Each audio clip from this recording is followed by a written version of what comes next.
So, sabi nga po nung una po natin yung tagapagsalita po dito, pagpalapit na raw po ang Pasko, sobrang busy na ang mga tao, no? Nandun na po lahat ang kaabalahan sa buhay. Amen po ba? At isa sa mga concern nila, pagdating po ng itong season na to, itong December season na to, meron po isang date na kung saan, kumbaga ito yung dito natin inure-relate lahat. No? No, dito kasi nagkasimula ang lahat ang kapanganakan ng ating Panginoon. Amen po ba? Ang Christmas. So, since malapit na po tayo sa Pasko, ang isa-topic po natin ngayon ay isa sa mga beauty life. Ito sa mga katangian ng ating Panginoon. Amen po ba? At ito po yung, sa tingin ko po, at sa tingin po ng Biblia, ito po yung pinakamahalaga sa lahat. Amen po ba? Kaya naman po, makabukas po tayo sa aklat po ng Korinto, chapter 1, unang Korinto, chapter 13, verse 1 to 3.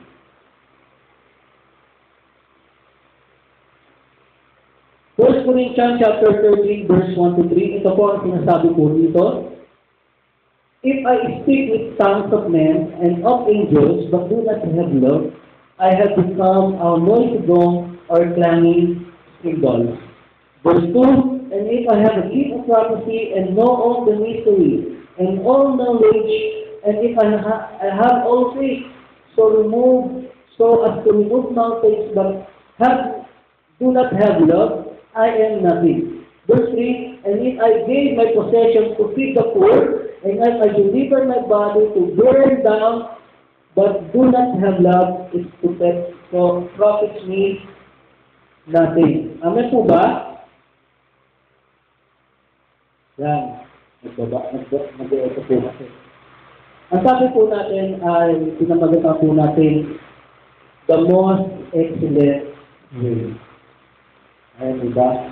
The most excellent way. Pero po, isang nabasang article po. Ang article na po ito, ay patungkol po sa isang shooting. No? Sa isang paggagawa na pelikula about the crucifixion of Christ. Alam po ba? At ito pong istorya na to ay meron pong isang tao na gaganap bilang isang Kristo. Alam niyo po ba, habang nag-shooting po sila, habang kasagpasan mo yung krus, meron pong isang turista na walang tigil pong inaasar siya habang pinapasan niya yung krus. Ang daming sinasabi sa kanya, ang daming pangaasar sa kanya. Hindi na siya nakapagtigil. Ang ginawa niya, binaba niya yung krus, inupakan niya yung turista. Inupakan niya. Pinapok niya. Kaya after ng senaryo, pinagalitan siya ng direktor. Ano nga ba ang ginawa mo? Pag mo sinapa, alam mo ang play mo si Kristo, ang role mo si Kristo, alam mo ba si Kristo hindi gumante? Hindi nag-retaliate? Okay, kaya pag-shooting, bukas natin tutuloy. Kinabukasan, ito na naman yung scenario. Pasan-pasan na naman yan kung turista pa rin. Walang ginawa sa kanya kundi asarin ng asarin siya. Hindi na naman siya nakapagpigil. Binaba niya na naman yung krus at sinapak niya na naman yung turista. Sabi ng direktor, okay, I'm done. I will fire you up. Tama na to. Sabi niya, pero nagpakaawa siya, direct, give me one more chance. Talagang isang chance nila, kailangan ko ito ng trabaho na to, sabi niya gano'n. Dahil nahawak na ano yung direktor, naawa, sige, ito ka. Sa yung senaryo, pasan-pasan niya ng mga krus, sa yung turista, wala na naman tigil ng pang-aasar sa kanya. Alam niyo po yung lalaki, habang pasal-pasal din ang krus, naalala niya yung pinag-usapan ng direktor, nagsangalit yung ngipin niya at talagang makaklopis na siya talagang bigil na bigil yung galit niya habang pasal-pasal niya. At sa biyaya ng Diyos, na-overcome niya yung galit niya. At nasabi sa kanya ng direktor, see you at the resurrection. Ano po ba? Sabi, okay, tapos na. Ibig sabihin ng direktor, okay, shooting na tayo sa susunod. Ano na yung susunod? Yung pagkabuhay ng muli ni Cristo. Ibig sabihin, na-overcome. Ano po lesson po natin dito? Now, the Bible teaches us that we are to be people that exercise and love in all relationship with one another. Madali lang sabihin natin na tayo ay Kristiyano, pero mabuhay tayo bilang isang Kristiyano, yun po yung napakahirap. Alam niyo po, hindi po mahirap, no? Mabuhay isang Kristiyano, ito po ay imposible. Lalo na kung wala ang Kristo sa puso. Ano po ba? It is not difficult, it is impossible. Now, to live as a Christian without Christ. Sinasabi na, no, dun sa illustration natin, marami nagpo-profess, they are Christian. But to live as a Christian life, napakalayo po. Ano po ba? Now, ano po tinuturo po sa atin dito ni Apostol Pablo? No, kung babasahin po natin yung Romans 12:18, makikibukas po tayo sa Romans 12:18.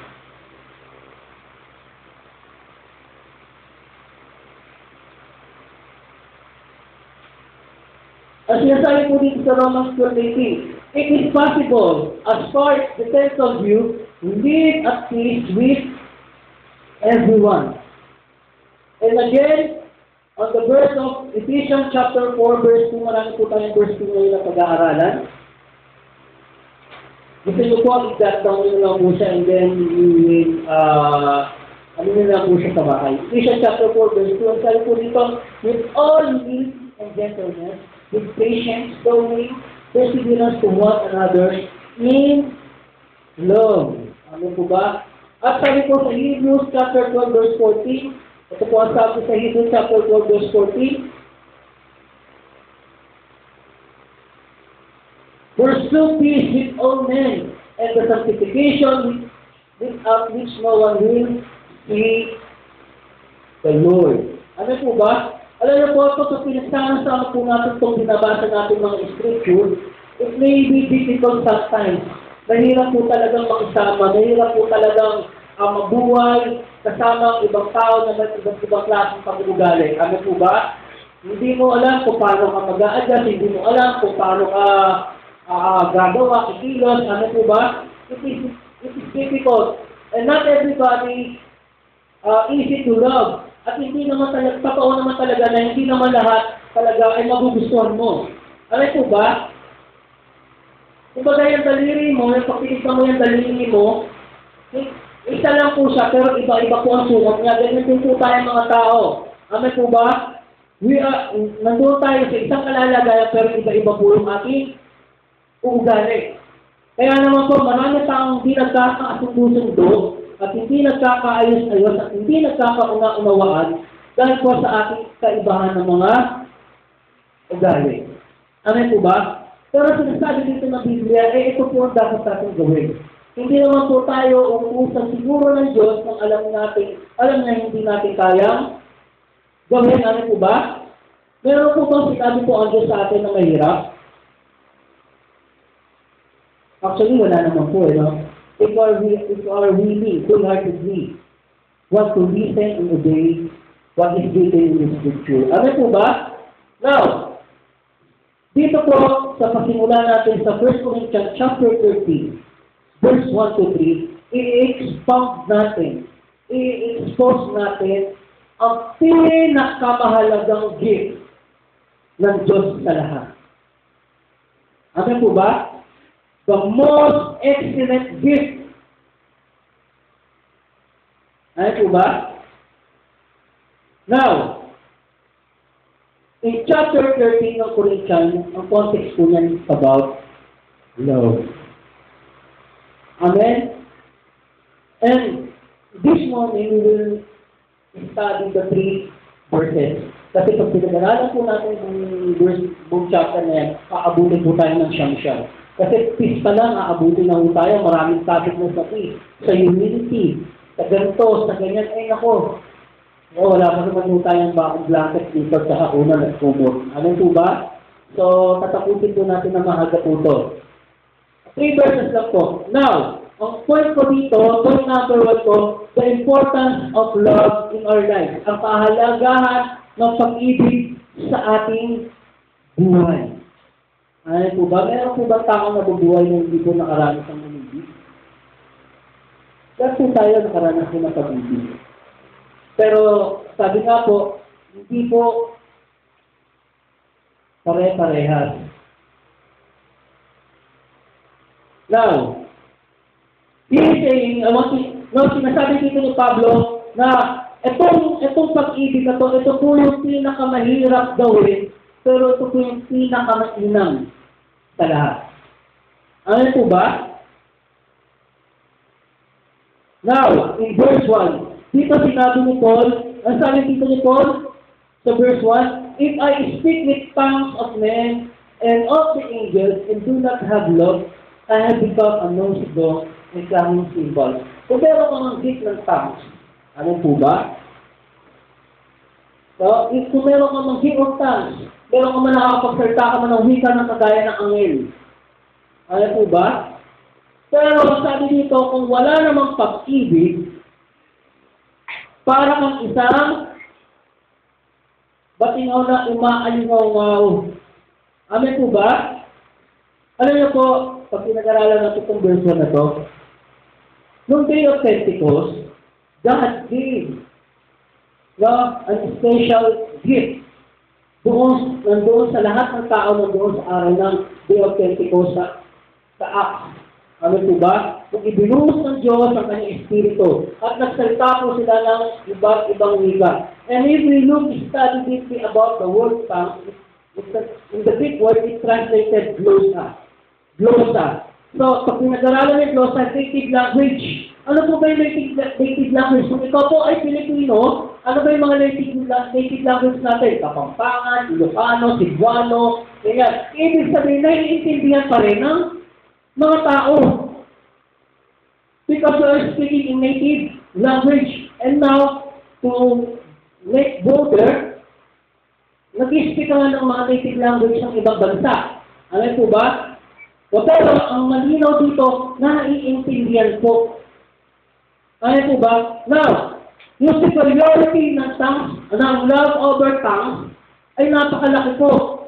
Ano po ba? Kaya nga po pag binasa mo yung chapter 14, halos i-defeat, i-obsolete na ni Apostol Pablo ang tongues. Kasi saltaan nga ng saltaan ng tongues, hindi naman naiintindihan. Ano po ba? Ako naniniwala po kasi speaking in tongues personally. But I am confined, composed na ginagawa ko lang po for self-edification. Kasi ang sabi po dito ng Bible, kung magtatawag ka, dapat may magtatranslate. Then kung wala magtatranslate, shut up. You know what? Sabi dito sa 1 Corinthians, chapter 14, verse 22, ang tongues ay ginagamit po for the unbelievers, hindi po sa mga believers. That's why sabi ng mga tao, ano to, kilala ko to Ano po ba? Ba't nagsasalita siya muli ka natin? Nagkakaroon po ng edification. And that's the Bible telling to us about the tongues. Ano po ba? Malinaw po sinasabi po yan ng Biblia. Kaya nga sabi po ng Bible dito, in the law, sa chapter 14, verse 20 to 23, makikita po natin yung superiority ng love over tongues. Sabi nga ni Apostol Pablo sa verse 19, sa 1 Corinthians chapter 4, verse 19, ang sabi nga, ang tao po na nakakapagsalita po ng 5 to 6 native language is a multi-intelligent na tao. Isipin mo, nakakapagsalita ka ng Kapampangan, nakakapagsalita ka ng Ilonggo, nakakapagsalita ka ng Cebuano, nakakapagsalita ka ng Waray, nakakapagsalita ka ng Ibanan, nakakapagsalita ka ng Tagalog. Ano po ba? Si Pablo kaya niya gawin yun. Ano po ba? Sa 1 Corinthians chapter 14, verse 19. Sabi nga, kaya niya magsalita na hindi pa sa limang wika. Pero, ang sabi nga, mas higit kong pinapahalagaan ang pag-ibig. Ano po ba? Kaya nga sabi nga dito, if I speak in tongues of men, and of the angels, and without love, I become a clanging cymbal. Alam niyo po ng first century po, kung babalikan po natin yung history ng first century, yung mga church ng mga pagan temple, yung mga iglesia ng mga pagano, Meron pong isang malaking, ano po dyan, goal. Para malaman ng tao na sila ay nananalangin na sa Diyos, kailangan po nilang pukpukin. At pag umilangaw na yung tunog na yun, doon na po yun. Ibig sabihin nananalangin na sila. Alam na po, i-implement lang po dito, no, something ridiculous to us, na parang kakaiba isipin, napakahirap isipin, na ikaw, meron ka ng gantong gift, pero wala ka namang love. Ano sabi niya po sa Pablo? Salta ka na salta, walang wenta. Ano po ba?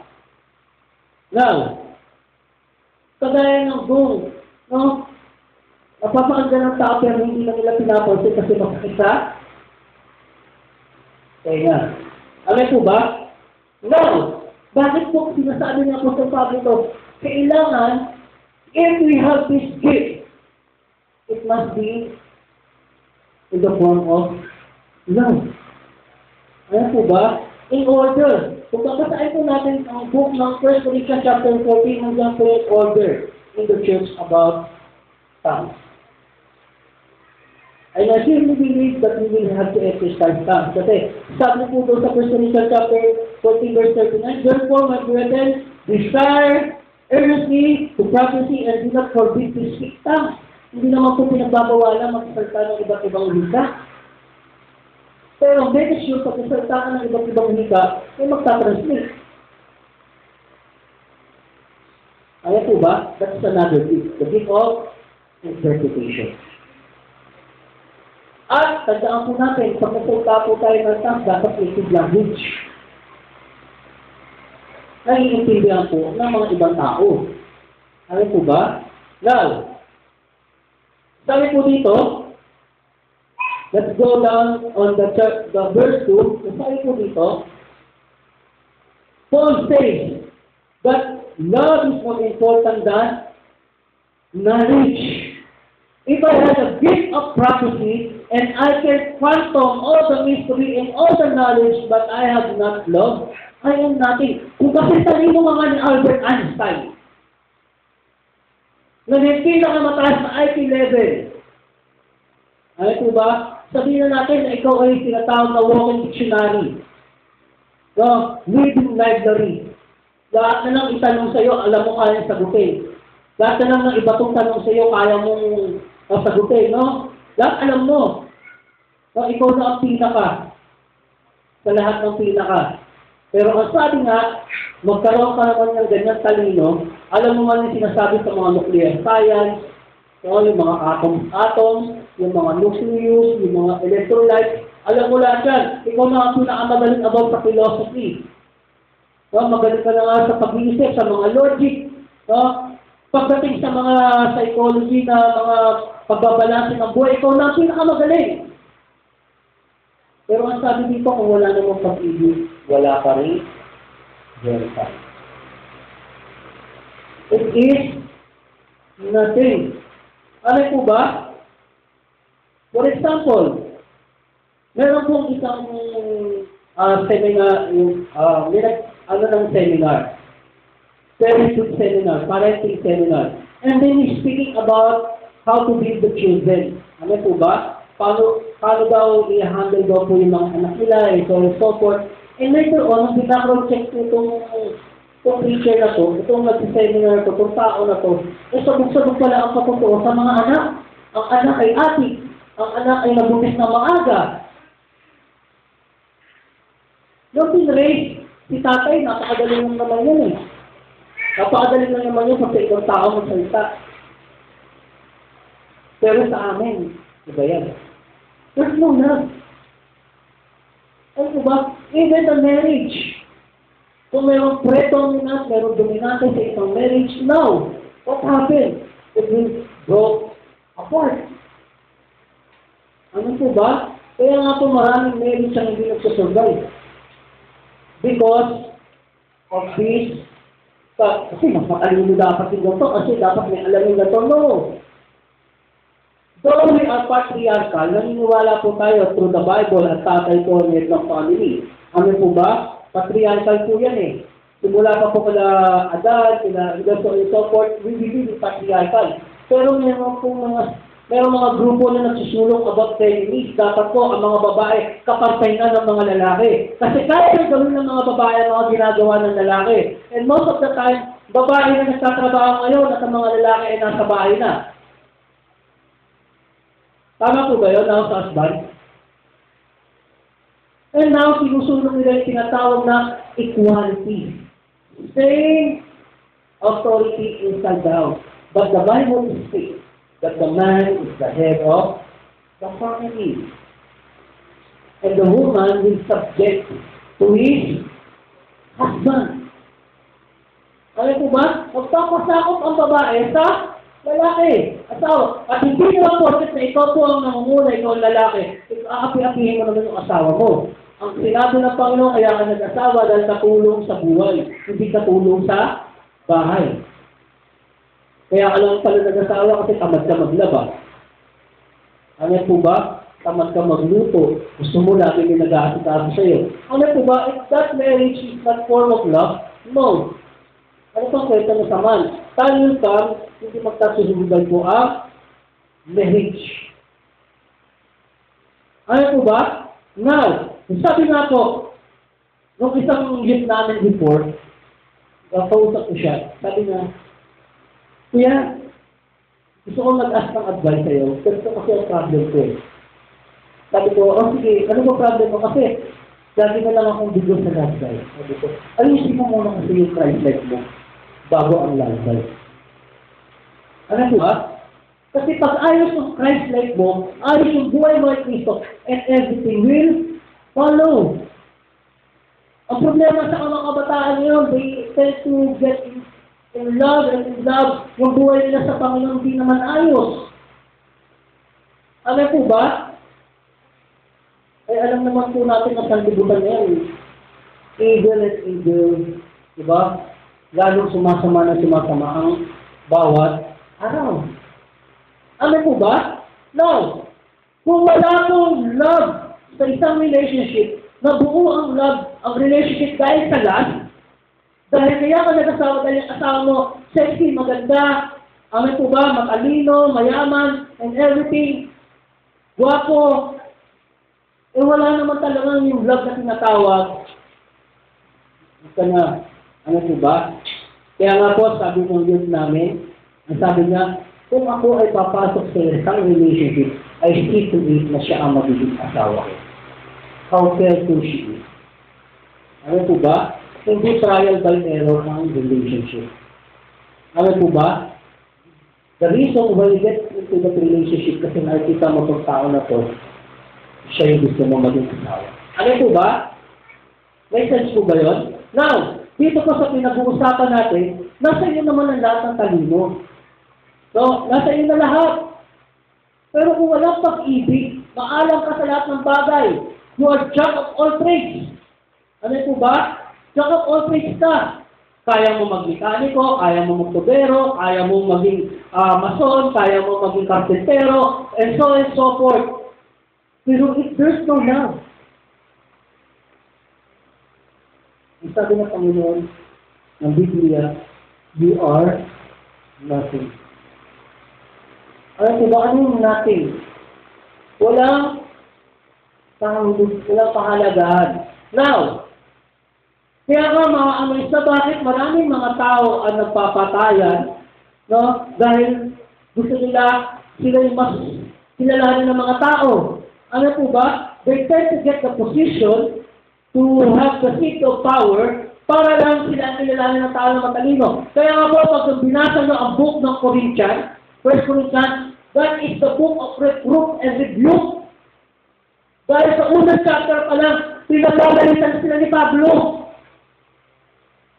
Kasi ang konteksto ng Corinthians, malalaki ang ulo, maliliit ang puso. Ang katalino sa salita ng Diyos, kulang sa application.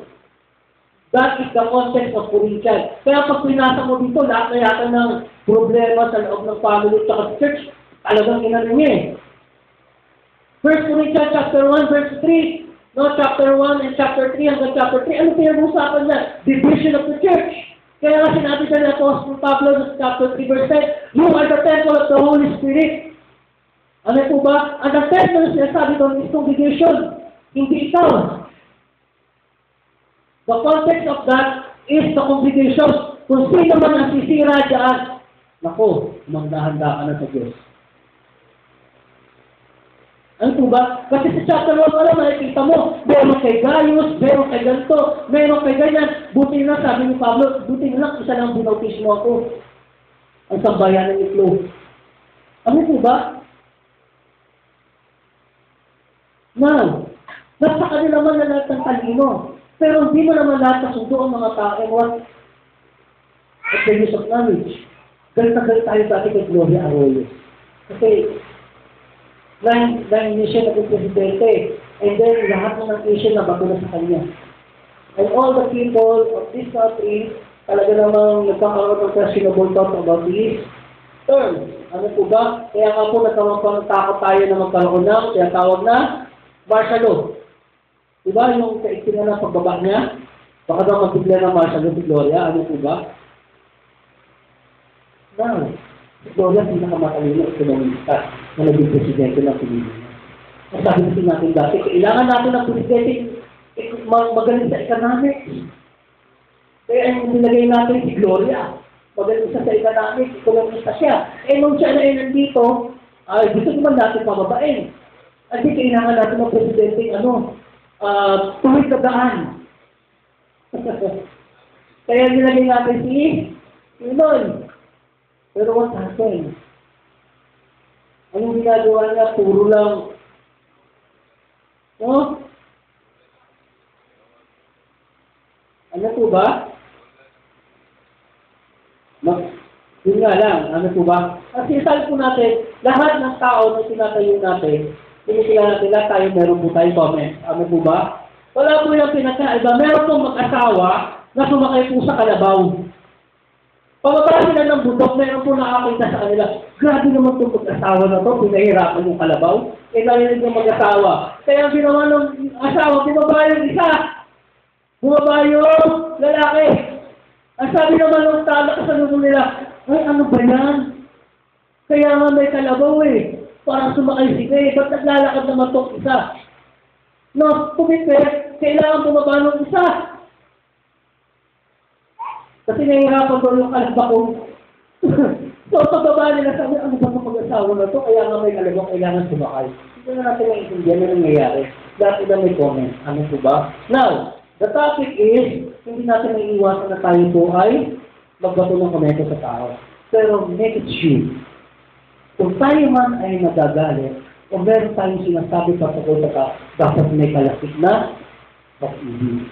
If you want to discipline your child, dapat meron kalapit na pag-ibig. Minsan papalunin natin yung anak natin dahil nabasa ganyung baso at tumagod ko ganun nilang kainan. Dahil sa isang baso. Mas mahalaga pa yung baso kaysa sa ano. Alam po ba? Now, mga kapatid sa Panginoon, hindi ko po sinasabi na tayo po ay hindi maging matalino. Alam po ba? Actually, hinihingi nga po natin sa Panginoon yan. Dapat yung talino natin may kalakit na pag-ibig. Alam po ba? Now, sabi dito ni Apostle Pablo, thirdly, Paul says that the love is more than important than faith. Hallelujah. Ang sabi niya dito, and I have all faith. Imagine mo kung ano kahalaga ng pananampalataya sa atin. Ang sabi nga sa aklat ng Hebrew, it is impossible to please God without faith. Pero sabi niya, Apostle Pablo, walang nalagay ang pananampalataya mo. Ano po ba? Can you believe that? No, he doesn't say that faith is not important. He just says that love is more important than faith. If I have faith that can move the mountain, but I have not love, I am nothing. Ikaw man na sinasabi mo, ikaw ang tao pinakamatakas sa pananampalataya sa lahat, pero kung walang pag-ibig sa'yo, you are nothing. Ano po ba? Sabi sa Scripture, we are told in Scripture, it is important that it's possible to please God without faith. And I trust this with all of my heart. Natitiwala ako dito talagang mahirap mag-please ang Diyos na walang pananampalataya. Amen po ba? Now, kung, sabi nga dito, kung naniniwala ka na ang Diyos ang manlilikha, ang ating Panginoong Jesucristo ay nawatay para sa krus ng Kalbaryo at ang banal ng Espiritu ang ating counselor at comforter, naniniwala kayo sa mga bagay ito, ay pinupuri ko po kayo at dinadakila. Kasi talaga namang mahalaga yan. Kasi may pananampalataya kayo sa Diyos. Pero, what is the sense of faith? If there's no love. Alam po ba? Now, kaya nga po, di ba, pansinin nyo, alam niyo po yung istorya ng Good Samaritan? Meron po doon priest, merong Levite, na talagang dinaanan lang yung taong nag-iingalo. Namamatay na, nag-iingalo na. Ano problema nila? Because they are not, wala sa puso nila yung pag-ibig. Pero they are, no, the scriptures. They are faith in God. Ay po ba? Kaya napakahirap kasama ako nakaranas po ako sa company ko namin before. Now, yung kasama ko, may iwan ako pinitrain. At sabi niya, sir, ang hirap na nga pala ng trabaho natin. Dahil ka nasa field. Sabi ko pala nga magreklamo. Sabi ko gano'n. Hindi ka pala nagreklamo mo na. Sabi ko ganyan. Hirap pag-usap ng mga sinisingil natin, sir. Talagang ganyan. Kaya nga, nagkatawag client selection. Para hindi ka mahirapang maningin. Kasi pag hindi nagbayad, patakan natin ang gamit. Alangan.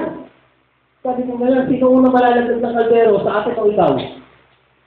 Kaya nga nagtrabaho para buhayin ang pamilya mo, para magkaroon ka ng income. Hindi pababayaan mo dahil hindi ka rin nakakasingil.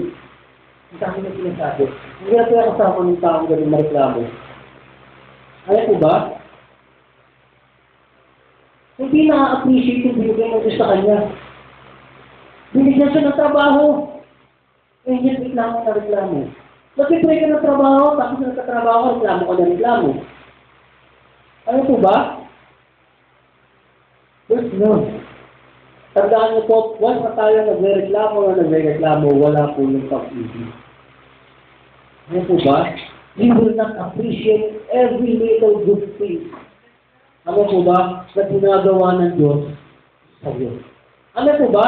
Now, doon pa. Ang sabi dito sa Galatians chapter 5 verse 6, ano po ba? Basahin po natin yung Galatians chapter 5 verse 5 and 6. For in Christ Jesus Christ, Galatians chapter 5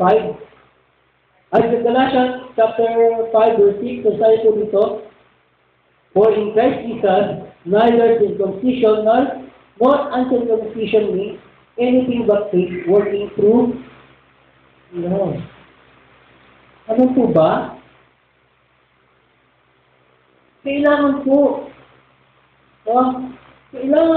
yung pananampalataya natin may kalapit na pag-ibig. Wala po yung pinakaiba doon sa isang manggagawa ng Diyos na nagmamadali po pumunta doon sa church sa Bible study at pagbaba na ng jeep, meron po siya nakitang matanda na nadapa at nagsabog po yung mga dala-dala niya. Maliliit na po siya. Ngayon, ang ginawa niya, nilagpasan niya na lang yung matanda at hindi niya tinulungan. What is the sense of faith without compassion? Without love. Ano po ba? Na mga kapatid ko sa Panginoon. Kasi sinasabi nito na po sa Pablo, nasa iyo man ang lahat ng klaseng pananampalataya, qualities of faith na tinatawag. Alam mo ba? Saving faith, nasa iyo na lahat. Pero if there's no love and that faith, you are considered nothing. Bali wala pa rin. Alam mo ba? Now, fourthly, sabi dito, love is more important than generosity. If I give all my possessions to the poor, but have not love, I gain nothing. Ikaw man ay isang pilantropo kilala sa buong mundo. Ano po ba? Nagbibigay ka kasi iyan lang yung sobra sa kayamanan mo. Alam mo ba, kaya ka nagbibigay kasi sobra lang eh. Pero walang love. Ano po ba? Consider us nothing. Nagbibigay ka nga dyan, wala sinabi nito, magbibigay ka ng 10% ha. Walang ganon. Kasi sabi ng Panginoon ito, kung magbibigay ka ng buong puso, ano po ba? Kaya sabi ko sa Corinthians, God loves a cheerful giver. Ano po ba? It's more than 10%. It's more than tithes. Pag nagbibigay ka sa Panginoon na nagmamahal ka sa Diyos, hindi mo na kinukwenta kung gaano mong kalaki yan. Kasi ang binibigay mo kung ano nasa puso mo. Alam mo po ba si Colgate? Yung founder ng Colgate? Diba? Ang computation ng kanyang tithes over his income, 90 is yung tithes niya, 10% na yung kanyang. Wow! Ang paniniwala na kasi ganito, I am a good steward. Ipinagkakatiwala lang sa akin ng Diyos ang mga bagay na meron ako. Ano po ba? At ano naman kung ibalik ko siya sa Diyos, sa Kanya naman lahat siya. Ano po ba? Pagkanagot ko ba, tandaan niyo po, kung ano ang pinagdadamot niyo sa Diyos, ganun po ang pinagdadamot niyo sa sarili niyo. At kung ano ang binibigay niyo sa Diyos, yun din po yung ibinabalik niyo sa sarili. Ano po ba? Kaya nga sabi ng Panginoon doon sa aklat ng Mateo chapter 1 verse 3, for God is with you. God is with us. Kung ang Diyos ay nasa iyo, wala kang gagawin sa sarili mo na hindi mo ginawa sa Diyos. Kaya nga sabi po sa 1 Corinthians chapter 6 verse 19, you are the temple of the Holy Spirit, and that's it. Na ang katawan mo ay templo ng Diyos at pag-aari na ng Diyos. At huwag mong sabihin yan, ako ang may alam sa katawan ko, ako ang may alam sa sarili ko. No, pag sinabi mo yun. Ano po ba? You disobey the direct order of God. Wala kayong pakialam sa akin. Sarili ko to, buhay ko to. Hindi pwede yun, sabi ng Panginoon, buhay ni Kristo yan. Ano po ba? Hindi mo na pag-aari ang buhay mo. Kaya hindi mo pwede sabihin, wala nang pwede mga ilang sa akin. No, may pakialam ang Diyos sa'yo. Ano po ba? Kaya nga po, ang sabi ng Panginoon dito, what is the sense of giving? In Christmas, palapit ang Pasko. Anong sense ng Christmas? Pagbibigayan, di ba? Giving it. That's the essence of Christmas. Giving. In material, in spiritual, and whatsoever you call it, giving. What is the sense without? No. Ano po ba? Ano ka, mamal? Vertebrate? Starfish? Nabubuhay ka walang puso? Ano po ba? Buti pa nga, bulate, may walang puso eh. Ano po ba? Bulate, walang puso, meron yun. Ikaw na nga, meron ka na nga yung isang puso, hindi mo pa magalit. Ano po ba? Well, kaya ka lang ba nagbibigay? Kasi sabi ng pastor, magbigay kayo. Ano po ba? Kasi pag hindi ako nagbigay, baka pulaan nila ako eh. Ganda-ganda lang yung trabaho. Tapos, nakikita nila nagbibigay ako. Kwenta. Ano po ba? Kaya nagbibigay ka rin ako. Pero masama sa loob niya yung ginagawa niya. Ano po ba? Anong sense ang pagbibigay? Kaya nga po, kasi po natin yung sinabi po dun sa dalawa pong tao na nagandun sa templo. At sabi nung isa, buti na lang, nagbigay ako ng isa po. Etong isa nagbigay, huling sentimo. Ano po ba? Kung pwede niya nga sabihin, hindi na ako makakakain doon pag binigay ko pa to. Pero binigay na pa rin. God looks into your heart in terms of giving. Sabi nga, huwag ka nga magbigay, masama ng ngalan din ng Lord mo. Kasi hindi siya magiging kalugod-lugod na ang Diyos sa Panginoon. Ano po ba? At ang pagdalo mo dito sa church is an act of sacrificial giving. Kaya pag pumunta ka dito sa church na masama ang loob mo, wow, mag-confess ka muna sa Lord. Napilit lang kasi ako eh. Pwede ka ba pilitin? It's your obligation to the Lord. Ano po ba? Ibigay ng Diyos ang buhay na sa'yo, and then in return, ibigay din natin ang lahat na sa atin. Ano po ba? We are not contesting with God. Hindi tayo dapat makipag-argue sa Lord. Eh Lord, kasi kailangan ko munang gawin to. Unahin ko muna itong mga bagay na to. Hindi pwede yun. Kasi yun siya na po nag-set ng example. Give the best of this for you. So in return, ano dapat na gawin natin sa Panginoon? That is the purpose of giving. It has to be in the form of love. Alam po ba? No, mga kapatid ko sa Panginoon, kung napagbigay ka dahil mali ang motibo mo, huwag na. Alam po ba? Hindi po siya magiging kalugod-lugod sa Panginoon. Pero tandaan niyo po, sinasabi po sa Aklat ng Korinto, God's love a cheerful giver. Malapit ang Diyos sa taong malugod na nagbibigay sa Kanya. Ano na po ba pag pinag-aralan nito yung context nito sa Church ng Corinto, dato silang magbigay. Cheerful giver. Ang offering box na dito sa harap, hindi po umiikot ang offering box nandito sa kanila. Nasa harap talaga. At ang mga tao ang lumalapit doon at nagbibigay. Yung po yung ano doon, yung po yung full of service nila doon. At pag nagbibigay sila, dahil cheerful sila, natong kaloto to para sa Panginoon. Tumatawa sila, nagagalak sila, habang dalaga nila sa Panginoon. Diyan naman sila napuri ng Panginoon. Dahil talaga ang Church of Corinth, mapagbigay. Ano po ba? Nandoon sa kanila yung tinatawag na cheerful giver na mga kapatid sa Panginoon.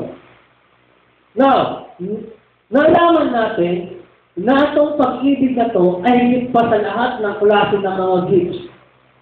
Ano po ba? Gift of tongues, gift of prophecy, gift of knowledge, gift of generosity, gift of faith. Now, ano po ang dapat natin gawin? It has to be an application. Pero kung tinatawag na application, ano po ba? So, obviously naman, sa John chapter 13, verse 34, basahin po natin. Sa aklat po ng 1 chapter 13, verse 34, ano sabi po dito ng Panginoon?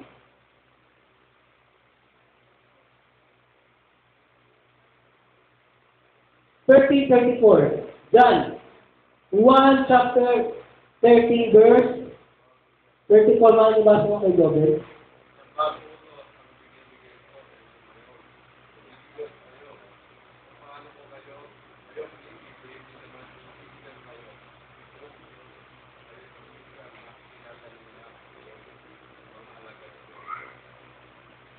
Amen. Kaya mga pointers number 2 natin dito, practice of love in everyday life.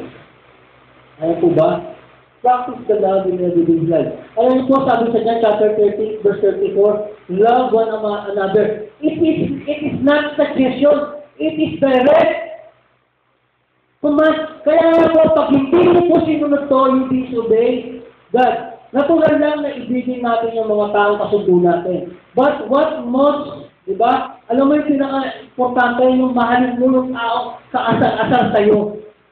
Dahil ang ating Panginoong Kristo, minahal ka kahit kaasar-asar ka. At pag ginawa mo dyan, sabi na Panginoon, makikilala ka na disipulit ka.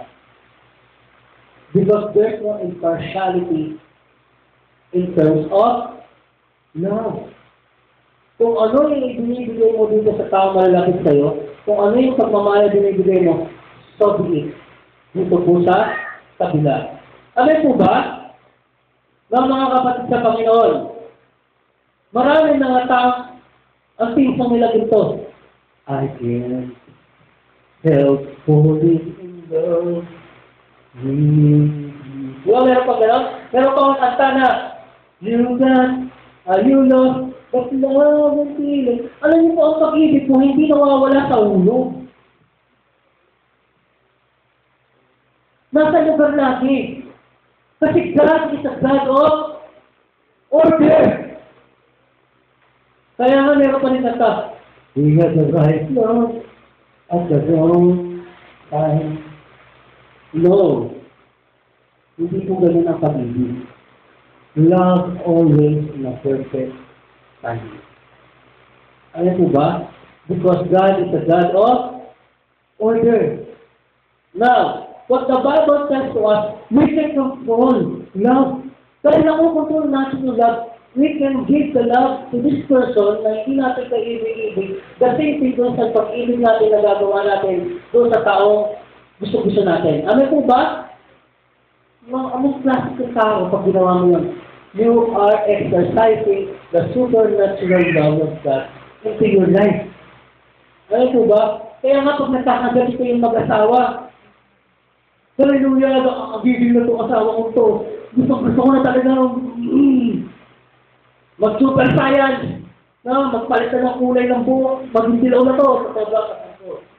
Pero isipin mo nila, it's not about you. It's about me. It's about my love. Ano po ba? Pag nagagalit ka, Lord, nagagalit na naman ako. Now, the Lord will tell you, it's not about you. It's about me. It's about love. Amen po ba? Kaya nga po yung napag-aralan natin kahapon. Ano po ba? Ano po yung napag-aralan natin kahapon sa Bible study? Rid yourself from any form of impurity. Dapat malaya tayo sa lahat ng uri ng karumihan at kasalanan.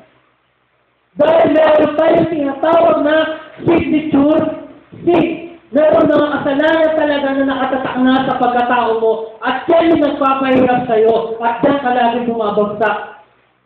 Amen po ba? Now, kung ano sinasabi ng Panginoon to overcome that, you must have love. Amen po ba? Na, mga kapatid sa Panginoon. Malapit-lapit na po tayo matapos. First of all, paano ba natin makapractice to? Unahin natin i-practice inside the family. Simulan mo sa asawa mo. Ano po ba? Simulan mo sa iyong anak mo. Ano po ba? Dati, napakadali mag-inis ang ulo mo. Pero sabi na, kailangan natin i-practice to. Kailangan natin i-practice to. Ano po ba? Sabi po ng Bible, do not repay evil by evil. Hindi mo pwedeng gantihan ng masama. Sabi nga, overcome evil by doing good. Kung may taong gumagawa sa'yo ng hindi maganda, ngayon ang isukli mo sa kanya ay ang kabutihan. That you will overcome evil. Amen po ba? Yung tao to, sarap talagang kalulin sa kwet eh. Amen po ba? Pero, alam niyo po ba? Metras na kayo po ay namubuhay sa pag-ibig, the more you grow in maturity. Ano po ba? Amen? Agay po ba kayo doon? Now, mga kapatid sa Panginoon, down to the relationship, share to your family, share to your children, share to your grandfather and everything to your father and mother. Exercise love without pretension. Nang wala pa po kung worry. Ano po ba? Sa mga in-laws nyo, sa mga outlaws nyo. In-laws eh. So, pag pinakikiramitan mo, ang tawag doon. Outlaws. Ano po ba? Ano lang mo natin yan. Alam niyo po, the message of Christ is about love. Kaya nga po, pag binasa po natin yung heart of the Bible, ano po ba yung heart of the Bible? It is John 3:3. That is the heart of the Bible. For God so loved the world, and He gave His only begotten Son, and for those who ever believes on Him should not perish, but have an eternal life. Wow! Ganyan kami mahal ng Diyos. From the beginning, ang sabi nga po sa Ephesians chapter 1 verse 7, before the foundation of the earth was put, I chose you! I love you. Wow! Hindi ka pa pala pinapanganak, wala pa rin pundasyon ng mundo, mahal ka na ng Diyos. Ano po ba? Share the love. Share the message of Christ. Alam mo ba, ayaw mo mag-mission sa mga ikugaw. Ayaw mo mag-mission sa mga remote areas. Kasi hindi ka sanay sa mga putik. Hindi ka sanay kumain ng mga damo-damo and everything. Lord, the Lord, sabi nga, hindi pwede yun eh. Kailangan mo i-share yung message ko. Alam mo ba, translate it into action. Alam mo ba, hindi lang yung based on theology and everything na alam mo, mahal ka ng Diyos, mahal mo sila. No, you must share it. Alam mo ba? Paramdam mo sa tao. Alam mo ba? Dito po ako magtatapos. Isang kwento. And this story, I got that in isang article na nandun po sa doon po sa mga books ko. Kasi pag ako bumibili ng mga books, I make sure na quality books naman. Kasi bibili ka na lang din naman, kailangan din ng mga quality. Kaya po, pag ako, gusto ko lang po bigyan kayo ng mga info, no? Pag ako bumibili ng books, tinitignan ko agad yung author. Ano po ba? Yung author po ay meron mga NA and PhD degree. Ay yung books na yun ay talagang maganda. Ayun po ba? Islam po. Kaya po, itong story ko, nakuha ko po doon sa book na nabasa ko, long time ago. At na-recall ko lang po siya. Meron po isang missionary, ang pangalan niya si Don Nichols, True to Life. Ano po ba? Ito po ang pagsa-sum up ng buong pinag-aralan po natin. The story about Don Nichols, I want to share with you because I think it illustrates what I've been trying to say this morning. I think gusto ko sabihin sa inyo. Ito yung magka-conclude sa kanya. Siya po ay isang missionary sa India. And unfortunately, habang nandun siya sa missionary field, nag-mission siya, nagkaroon siya ng sakit na tuberculosis. Sakit sa baga. And tuberculosis, way back in our times, is very fatal. Talagang number one killing machine yan ng tao, di ba? Ang daming namatay dati sa TB because hindi pa nila nalalaman yung gamot sa TB ngayon ng TB. Para kanila nagkasugat, tama po ba? Kaya ng gamutin. Pero way back sa panahon ng mga lolo natin, maraming namamatay po dyan. Ano po ba? Now, ito si Nicholas, si Mr. Nicholas, talaga nagkaroon siya ng sakit na TB at inilagay po siya sa isang tinatawag na sanitarium. Ano po ba? Kung meron tinatawag tayong leprosarium para sa mga leprosi, tama po ba? Sa kanila sa mga TB, ang tawag po sa inyo ay sanitarium. Doon siya inilagay. At ang lugar na yun talaga hindi mo magugustuhan. Sa amoy, sa itsura, ano po ba? At ang treatment ng tao hindi mo magugustuhan. At ito si Nicholson, talaga namang hindi yung compassionate heart na i-share ang word of God, share the message of Christ. Kaya nga yung mga books niya, yung mga leaflets na binila niya. At araw-araw siya nag-share about the love of Christ. Pero alam niyo po ba, walang interesado makinig sa kanya. At minsan, inaano pa siya, tawag doon, pinipersecute na siya. Tigil-tigilan mo mga kami dyan. Tignan mo nga yung kalagayan mo, may Diyos ba sa kalagayan mo? Yung na-disappoint siya. Na-disappoint siya. To make this long story short, one time, siguro na yung cough. Ano po ba? Chronic na yung cough. Talagang masakit na. Ano po ba? Yung ubo niya yung pinakagaya ng ubo. Yung ubo niya talagang parang pinitiga yung yung baga niya talagang nahihirapan na siyang huminga. Ano po ba? Now, nagising siya ng mga 2 a.m. na madaling araw. Now, at meron isang matanda doon sa isang bed, na nagpupumilit tumayo. Hanggang talagang pinipilit niya sa sarili tumayo, hindi na magawang tumayo. Hanggang bumigap na siya. At talaga natin itong umiiyak yung matanda. Yung pala gusto umihin yung matanda. Yung matanda, umihin nila doon sa kama. At kinabukasan, siyempre nagkaroon ng masangsang na amoy. Yung mga nurse, hindi pa maganda yung treatment. Alam niyo, isa sa mga nurse, sinampal siya. Sinampal yung matanda. Kaya kung umiyak yung matanda kasi ayaw na masampal at ayaw na maano ng nurse. Kaya pinupilit niya kung kayo in-school. At pinagabihan ulit, nag-isimulit siya around 3 a.m. naman. Doon pa rin sinari ng matanda. Alam niyo po, si Mr. Nichols, talagang pinilit na tumayo. At yung ginawa niya, binuhat niya yung matanda, mas magaang pa sa kanya, parang papel na nga lang daw eh. Dinala niya doon sa CR, pinaupo na doon sa ano, diba? At pinaiinga at pinabili niya. Ano po ba? Now, binalik na doon sa kama. Kinabukasan, nagulat siya. Kasi yung mga kasama niya, yung matanda, ang sabi ng matanda, akin na nga yung books na sinushare mo sa amin. At namabasa ko nga yun. Ayaw niyo po, the time na ginawa niya yun, yung mga literate at mga pamphlets niya, na-share niya lahat. At marami na kilala sa Panginoon. Ang sabi niya, hindi naman ako nag-preach. Even the nurse, the doctor na kilala sa Panginoon.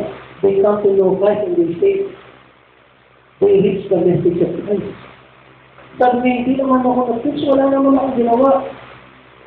Ano ginawa ko? Para itong mga tao ko ay makilala nila ang Panginoon Jesus. Ano niya po, may nagsabi po dito. At ito po ang pinakamaganda po sa lahat. At sabi dito, may salita.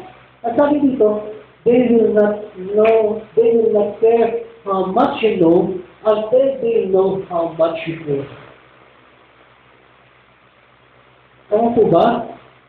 They will not care how much you know until they know how much you care. Alam mo na to mga kapatid. Pero hanggang hindi mo pinararamdam sa kanila na mahal mo sila, hindi nila maintindihan yung mensahe ni Kristo na sinasabi mo. Ano po ba? So that's love. Ano po ba?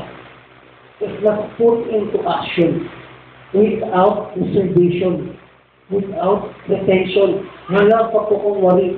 Wala pa pinibot. Ano po ba? Now, this is the excellent way of worshiping the living. It is the form of ano po ba? And then, kung mahal natin ang Panginoon, mahalin din natin ang mga kapatid natin sa Panginoon. Even though hindi siya ano po ba? Ano po ba? Now, ang sabi ng Panginoon, if you do this, you will become my disciple. Ayaw mo ba? Palakpakan po natin ang ating Panginoon. Hallelujah. Palakpakan po natin. Tayo po ay tumayo sa Panginoon. Hallelujah, Jesus. Hallelujah. Oh, hallelujah, Jesus.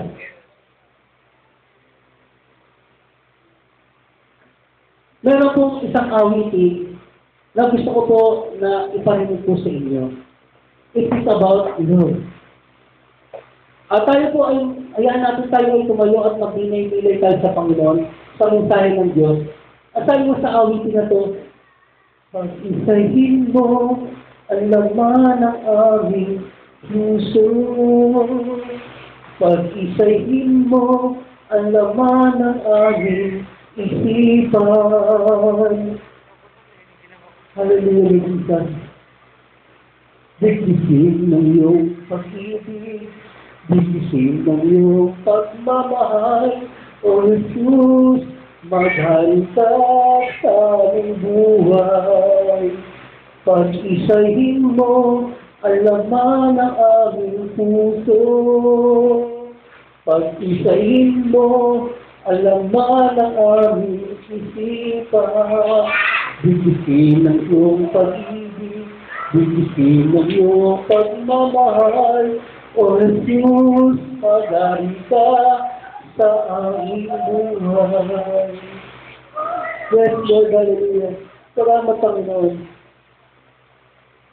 Sa mensahe mo, Panginoon, na dapat po kami ay mabuhay na mayroon pong kalapit na pag-ibig, Panginoon. Lord, teach us. Lord, ano man ito po kung namamatigas ang aming puso, Panginoon. Lord, basahin mo po, Panginoon. Let the Holy Spirit prove us, Lord God. Lord, we need breakthrough, Lord. Lord, hallelujah. Sinasabi namin, mahal na namin, Panginoon, pero hindi naman po namin ito ma-apply sa buhay namin, Panginoon. Dalihan mo, Panginoon, na magkaroon, Panginoon, ng buhay itong mensahe na ito sa amin, Panginoon. Lord, aanin po namin na talino.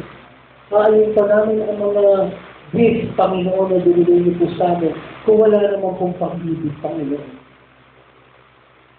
If I have all the degrees, all the diplomas, Panginoon, and everything, Lord God, the fame, kung wala namang pag-ibig, Panginoon, bali wala po ang mga bagay nito, Panginoon.